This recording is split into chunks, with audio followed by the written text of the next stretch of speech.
WhatsApp groups के admin जरा सावधान हो जाएं और मिस इन्फॉर्मेशन पे मीम बनाने वाले और रील बनाने वाले जरा सावधान हो जाएं। भैया फेस टू फेस तो हमेशा से सावधान है, तुम अगर वहां पर हो और कोई मॉब लिंचिंग होती है और तो तुम उसके जिम्मेदार हो, तुम्हें भी उसी श्रेणी में रखा जाएगा जिस श्रेणी में अपराध करने वाले को रखा गया है। और दुनिया में कोई ऐसा लॉ नहीं बना जिसका दुरुपयोग ना हो, सब लॉ का दुरुपयोग हुआ है। इससे पहले कानून के जितने भी दुरुपयोग हुए कोई नाम धरने वाला नहीं था, लेकिन अब जरा सा भी कहीं दुरुपयोग होगा तो नाम धरने के लिए जाहिलों का सर्वश्रेष्ठ पत्रकार और बहुत से लिबराडू अपना सीना पीटने के लिए डिबेट्स में आ जाएंगे। नमस्कार, मैं रवीश कुमार। क्या आपको जेल भेजने और जेल भेजकर 90 दिनों तक पुलिस हिरासत में रखने का इंतजाम किया जा रहा है?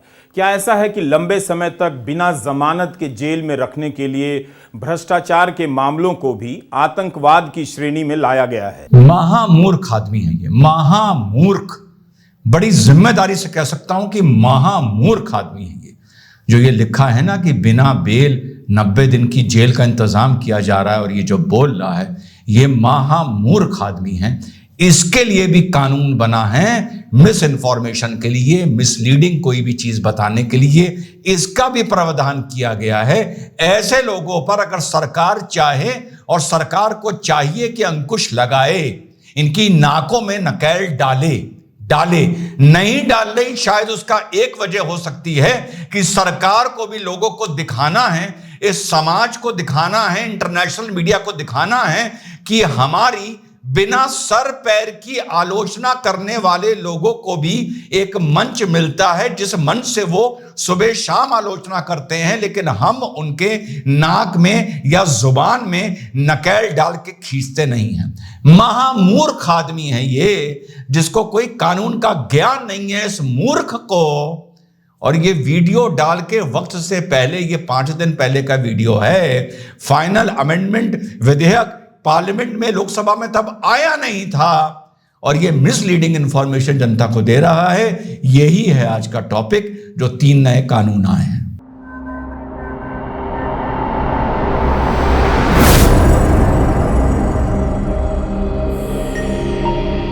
हेलो, नमस्कार, सत श्री अकाल, अस्सलाम वालेकुम। कैसे हैं जनाब? तो साहब 3 नए कानून 3 नए नाम के साथ, एक नए शक्ल में, एक नई सूरत में भारतीय न्याय संहिता, भारतीय नागरिक सुरक्षा संहिता और भारतीय साक्ष्य संहिता, ये 3 नए कानून जब बीच में सरकार अगस्त में इनको लेके आई और ये स्टैंडिंग कमेटी के पास भेजा गया, तो स्टैंडिंग कमेटी ने इसमें कुछ अमेंडमेंट्स किए।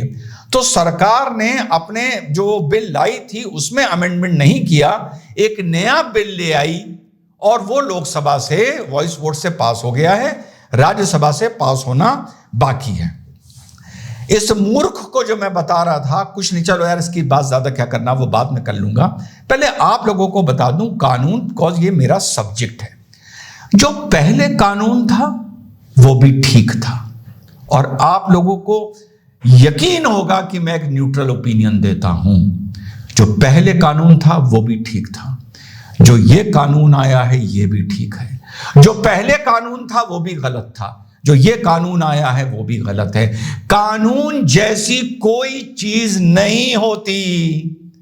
All depends on the interpretation of the law by the police and by the court. Hindi में अनुवाद करके बता रहा हूं, कानून जैसी कोई चीज नहीं होती, सब इस पर यह निर्भर करता है। कानून जैसी मतलब कोई अच्छा कानून या बुरा कानून जैसी चीज कोई नहीं होती, सिर्फ इस पर निर्भर करता है कि पुलिस और न्यायालय उसका अनुवाद, उसका इंटरप्रिटेशन कैसा कर रहे हैं। लोग कहते हैं टाडा बहुत बुरा कानून था, जिसमें 98% लोग छूट दिए गए या जेलों में सड़ते रहे। मैं कहता हूं टाडा बहुत अच्छा कानून था, क्योंकि उसका दुरुपयोग हुआ। आप कानून को क्यों बुरा कह रहे हैं? ये एक सबसे आसान तरीका है कानून की भाषा में कानून को समझने का।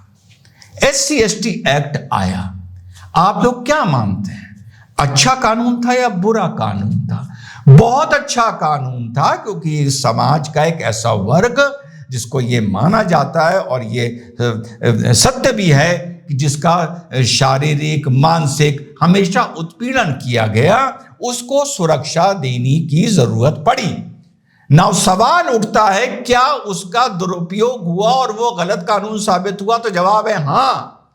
कानून ये बना था कि अगर आप किसी वंचित को इस नाम पर इस वजह से पीड़ित करते हैं, अपशब्द बोलते हैं, सताते हैं, इंसाफ नहीं देते हैं, क्योंकि वो उस वंचित वर्ग का है, तब आप पर SC/ST एक्ट लगेगा। यह था मूल भाव, ऑब्जेक्ट एंड रीजंस, जो हमेशा एक एक्ट के पहले लिखे जाते हैं। सड़क पर आप जा रहे हैं, आपका एक्सीडेंट हो गया, आपकी एक आदमी से मारपीट हो गई, वो आदमी दलित निकल आया, क्योंकि वो दलित निकल आया, मुकदमा बाय डिफॉल्ट अपने आप ही SC/ST एक्ट की धाराओं के साथ जोड़ दिया गया। SC/ST एक्ट की बेल लोअर कोर्ट से होती नहीं, उसका स्पेशल कोर्ट होता है। आप 7 दिन के लिए जेल चले गए। बताओ कानून सही है या नहीं है? डाउरी एक्ट इसलिए आया कि लड़कियों के घर से शादी के वक्त दहेज मांगे जा रहे थे और दहेज को लेकर उनका उत्पीड़न किया जा रहा था। प्रथम दृष्टिया क्या इससे अच्छा कोई कानून हो सकता है कि इस चीज को रोका जाए? जवाब है नहीं हो सकता है। हुआ क्या कि शुरू में जब महिला ने FIR लिखाई तो 14 ठो परिवार के लोगों के नाम लिखा दिए, 14 के 14 जेल चले गए।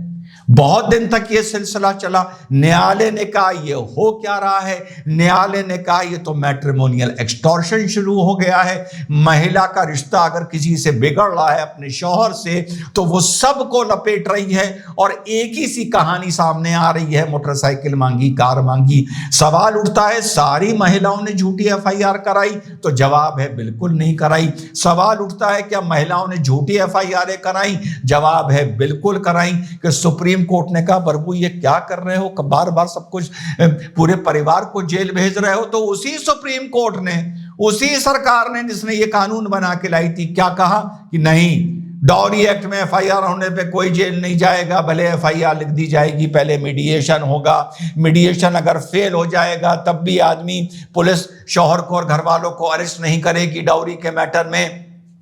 उसके बाद चार्जशीट जाएगी, चार्जशीट कोर्ट जाएगी, फिर कोर्ट मीडिएशन ऑर्डर करेगा, कोर्ट कहेगा ना मैं मुकदमा नहीं चलाऊंगा, पहले तुम मीडिएशन करो। जब वो मीडिएशन होगा तो फिर उसके बाद आपका मुकदमा चलेगा और तब भी अधिकतर परिवार के लोगों को बेल दे दी जाएगी।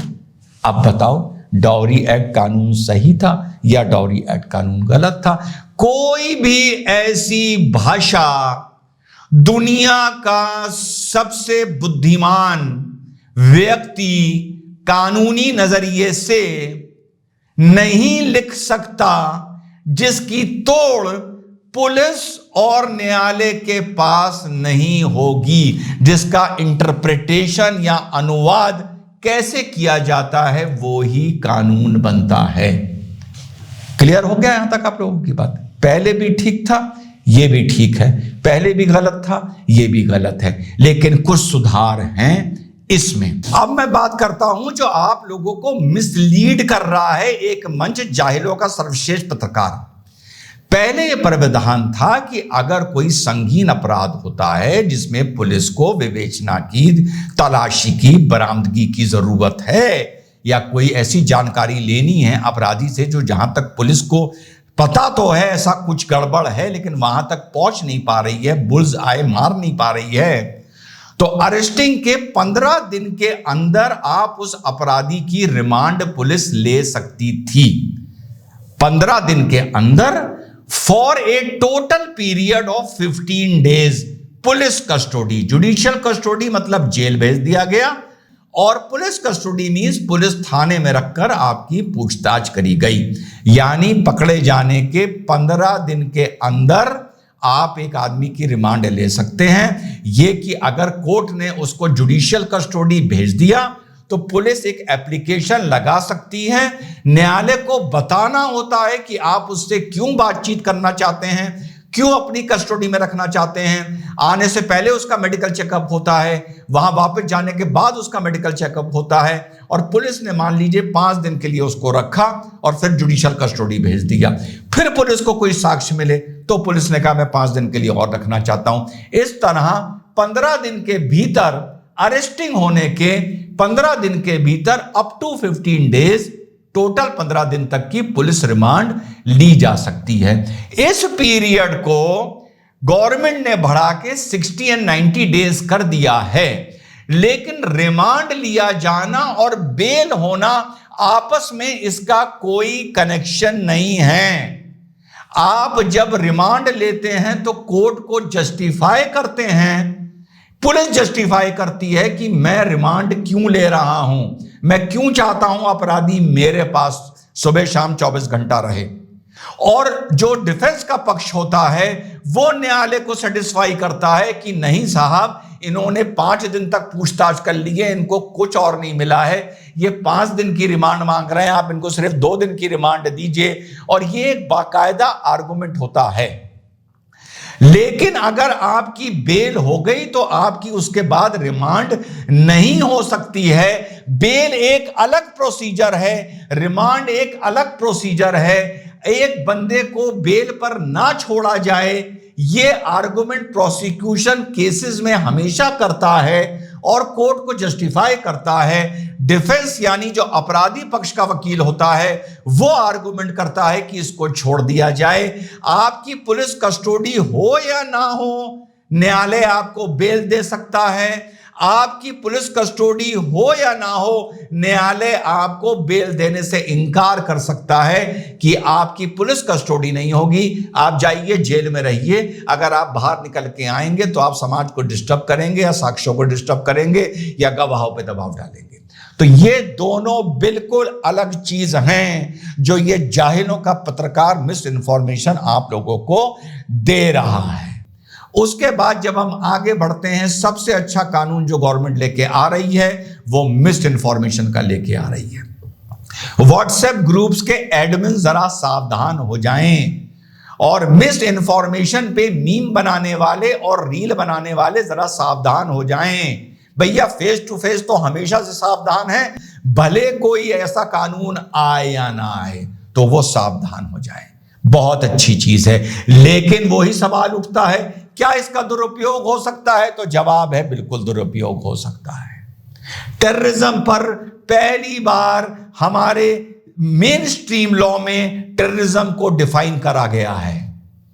पहली बार हमारे मेन लॉ में एक तरीके से फाइनेंशियल इकोनॉमिक टेररिज्म को भी उसके अंदर सम्मिलित किया गया है।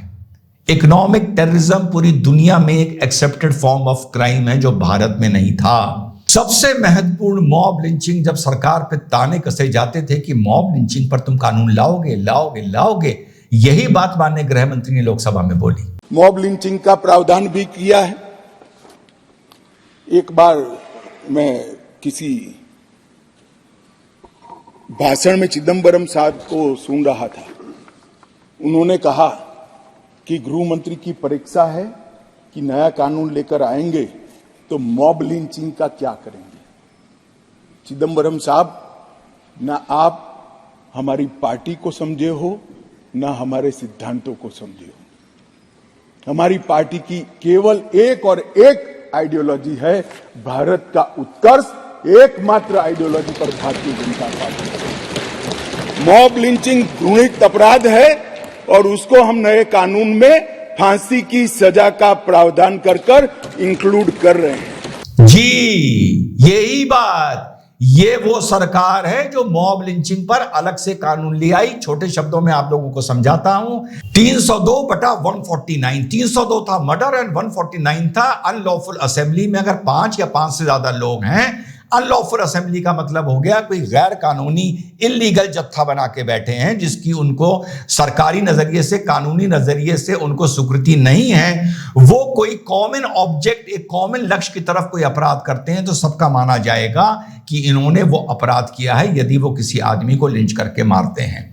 लेकिन यहां पर धर्म, मजहब, जाति, रंग भेद का कोई जिक्र नहीं था। 149 एक मुकदमे को कमजोर कर देता था कि एक भीड़ ने अपराध किया है, अब बैठ के अंदर घुस के तय करो कि डंडा किसने मारा, फरसा किसने मारा, लाठी किसने मारी, चिल्लाया कौन, या वहां खड़े होकर सिर्फ ताली कौन बजा रहा था। सरकार ने इसको 149 के बजाय शायद 187 ले आई है और अपराधों के लिए जहां पर धर्म मजहब का जिक्र नहीं है। लेकिन सरकार ने 101 में मर्डर और 101/2 में धर्म, मजहब, मानता, आस्था का खंडित होने के नाम पर अगर आप कोई अपराध करते हैं तो 101/2 में आपको पढ़ा जाएगा। सीधे सीधे मजहब, धर्म के नाम पर अगर आप कोई हत्या करते हैं, इस वजह से करते हैं कि दूसरा आदमी दूसरे मजहब या दूसरे धर्म या दूसरी आस्था या मानता का है, और अनलॉफुल असेंबली जैसी चीज हटा दी है, कॉमन ऑब्जेक्ट जैसी चीज हटा दी है। तुम अगर वहां पर हो और कोई मॉब लिंचिंग होती है और तो तुम उसके जिम्मेदार हो, तुम्हें भी उसी श्रेणी में रखा जाएगा जिस श्रेणी में अपराध करने वाले को रखा गया है। लेकिन परेशान ना होइए, इसका धन्यवाद करना, इसका शुक्रिया करने कोई नहीं आएगा। लेकिन अगर मॉब लिंचिंग कानून में नहीं सम्मिलित करी होती तो सीना पीटने वाले, मातम करने वाले खड़े हो जाते और जाहिलों का सर्वश्रेष्ठ पत्रकार सबसे पहले खड़ा हो जाता। नहीं आएगा। लेकिन अब जब सरकार ने डाल दिया है तो कोई इसका जिक्र नहीं कर रहा है। दुनिया देख रही है, जमाना देख रहा है और ऊपर वाला देख रहा है कि यह सरकार ये कदम, फैसला लेकर आई है। इसके बाद सेडिशन का वर्ड हटा दिया गया है। अभी देखिए पूरी बुक हम लोगों के सामने नहीं आई है, इसमें जो भी मैं बोल रहा हूं इट इज पॉसिबल कि इसमें कुछ एरर हो जाए। जब बुक प्रिंट होकर हम लोगों के सामने आ जाएगी और चेंबर में बैठ के जब डिस्कशंस होंगे तो मैं पुनः इसको बिल्कुल एक कॉम्प्रिहेंसिव सीरीज की तरह 2-3 वीडियोस लगातार इस पर बनाऊंगा। अभी मैं आपको एक बहुत जनरल आइडिया दे रहा हूं, बट आई एम श्योर कि जो मैं बोल रहा हूं ये ना मिसलीडिंग है ना ये मिस इन्फॉर्मेशन है। सेडिशन को, राजद्रोह को हटा के अब देशद्रोह कर दिया गया है। सेडिशन शब्द हटा दिया गया है, लेकिन इसकी डेफिनेशन थोड़ी एक्सपेंड कर दी गई है। लेकिन किंतु परंतु सजा बढ़ा दी गई है, 3 साल से 7 साल कर दी गई है। लेकिन सेडिशन लॉ का क्या दुरुपयोग हुआ? सेडिशन लॉ अच्छा था, बहुत अच्छा था, सारी सरकारों ने किया। क्या इस लॉ का सेडिशन हटने के बाद दुरुपयोग हो सकता है? हां, हो सकता है। भाजपा की सरकार कर सकती है, बिल्कुल कर सकती है। भाजपा के जाने के बाद अगर कोई और सरकार आती है तो वो भी कर सकती है। So my overall argument is कि law is what the police and the court interprets, और दुनिया में कोई ऐसा लॉ नहीं बना जिसका दुरुपयोग ना हो। सब लॉ का दुरुपयोग हुआ है, सब लॉ का दुरुपयोग हुआ है, और कोई ऐसा लॉ नहीं बनाने वाला पैदा नहीं हुआ कि वो एक लॉ की ऐसी भाषा लिख दे जिसका कोई दुरुपयोग ना कर पाए। तो बात सिर्फ इंप्लीमेंटेशन के नियत की है। उसी तरीके से जैसे कोई भी स्कीम गलत नहीं होती, नोटबंदी भी गलत नहीं थी, सिर्फ इंप्लीमेंटेशन और धरातल पर हमने नरेंद्र मोदी जी के साथ क्या किया, 2.5 लाख रुपए इधर उधर अपने स्टाफ, अपने ड्राइवर्स वगैरह वगैरह के नाम पर जमा करे, या खुद हम बैंक गए और हमने कहा भैया ये 25 लाख हमारे पास पड़े हुए थे, इसमें बताओ कितना टैक्स लगेगा, जो काटना है काट लो, आज के बाद हम कोई भी इलीगल काम या डिसऑनेस्टी या हम बेईमानी नहीं करेंगे। ऐसा नहीं हुआ ना। हर स्कीम, हर कानून अव्वल होता है सिर्फ उसका इंटरप्रिटेशन और धरातल पर जिस तरह से वो इंप्लीमेंट किया जाता है वही इसको सही और गलत बताती है। दुरुपयोग पहले भी होता आया है, दुरुपयोग आगे भी होगा, लेकिन गवर्नमेंट ने एक प्रयास किया है एक चीज को बांधने का, एक चीज को थोड़ा बेहतर करने का। अब ये आगे वक्त बताएगा कि ये कितना कामयाब होता है। इससे पहले कानून के जितने भी दुरुपयोग हुए कोई नाम धरने वाला नहीं था, लेकिन अब जरा सा भी कहीं दुरुपयोग होगा तो नाम धरने के लिए जाहिलों का सर्वश्रेष्ठ पत्रकार और बहुत से लिबराडू अपना सीना पीटने के लिए डिबेट्स में आ जाएंगे। जय हिंद, वंदे मातरम, खुदा हाफिज।